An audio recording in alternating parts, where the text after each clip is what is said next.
पति व्यापार में इतना रहा व्यस्त कि परिवार को समय ही नहीं दे पा रहा था। घर वालों ने उस पर काफी दबाव बनाया कि वो अब धन का पीछा छोड़ दे और उनके साथ रहे, लेकिन किसी की बात का असर नहीं हुआ। किसी नगर में एक व्यापारी रहता था। नगर में उसका काम बहुत कम चलता था। कई बार तो ऐसी स्थिति आ जाती कि दिन भर कोई सौदा नहीं बिकता।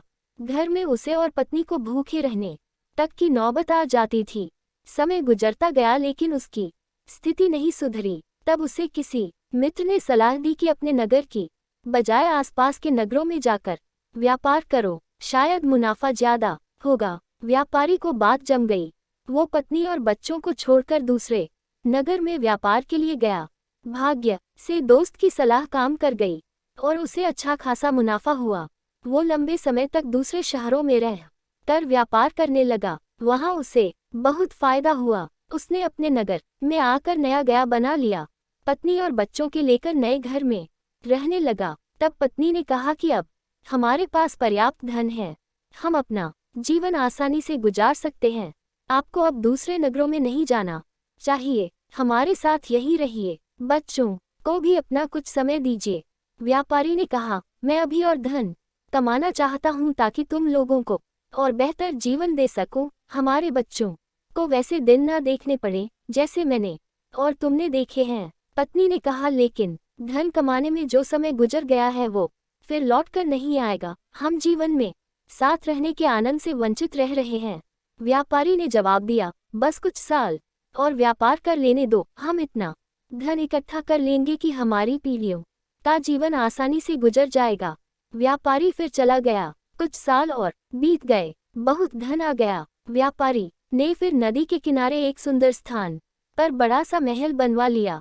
पूरा परिवार इसमें रहने लगा। वो जगह इतनी सुंदर थी जैसे कि स्वर्ग।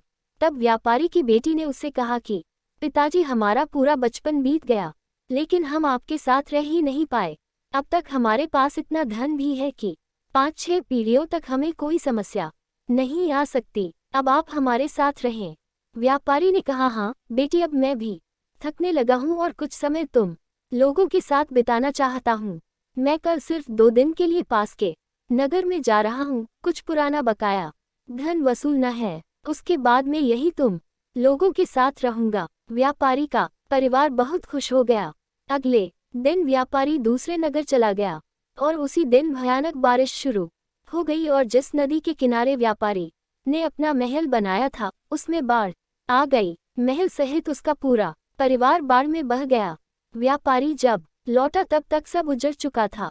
कहानी से सीख, सुख और खुशियां सिर्फ धन से नहीं आती। धन कमाना जरूरी है लेकिन वक्त से साथ रिश्तों और आपसी प्रेम के लिए अपनों के साथ वक्त बिताना भी जरूरी है, क्योंकि धन तो किसी भी वक्त मेहनत करके कमाया जा सकता है, लेकिन जो वक्त गुजर चुका है उसे लौटा नहीं सकते। आज में रहें, रिश्तों के आनंद का सुख लें और अपनों को अपना वक्त दें।